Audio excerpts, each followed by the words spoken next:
This section is on inscribed angles.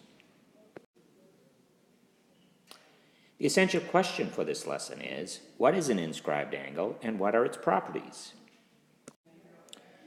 So what exactly is an inscribed angle? If you look at the figure, angle ABC is an inscribed angle. It's an inscribed angle because its vertex, B, is on the circle, and the sides, AB and CB, are chords of the circle.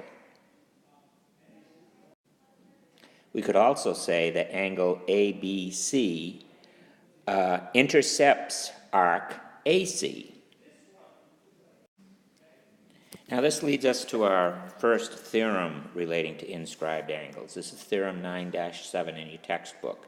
And it says that the measure of an inscribed angle is equal to half the measure of its intercepted arc. Or in other words, the measure of angle ABC is equal to 1/2 the measure of arc AC. Or another way of looking at it is the measure of angle ABC is equal to 1/2 the measure of angle AOC. Now this theorem leads to 3 corollaries. The first of these corollaries, corollary 1, states, if 2 inscribed angles intercept the same arc, then the angles are congruent. So now if you look at the figure, you'll see that we have 2 angles, 2 inscribed angles, angle ADC and angle ABC, and they both intercept arc AC. So the measures of those 2 inscribed angles have to be equal by the corollary. The next corollary, corollary 2, states an angle inscribed in a semicircle is a right angle. So if you look at the figure here, we have a diameter AC. So that basically divides our circle into 2 semicircles.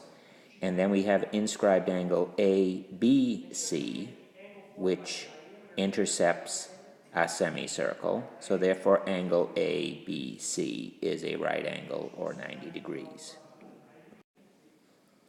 The last of these corollaries, corollary 3, states if a quadrilateral is inscribed in a circle, then its opposite angles are supplementary. So now let's look at the figure. I've got a quadrilateral ABCD and it's inscribed in a circle.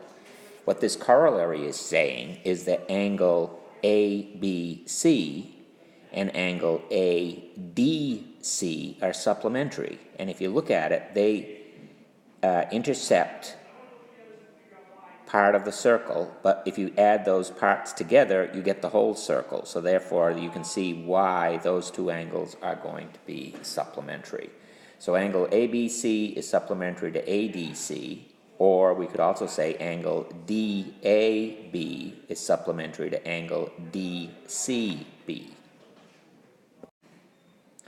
Right, lastly, we have one additional theorem, theorem 9-8, which states the measure of an angle formed by a chord and a tangent is equal to the measure of the intercepted, is equal to 1/2 the measure of the intercepted arc. So the measure of an angle formed by a chord and a tangent is equal to half the measure of the intercepted arc. So if we look at the figure, we have a chord AB and a tangent BC, and what this theorem is stating is that the measure of angle ABC is equal to 1/2 the measure of arc AB.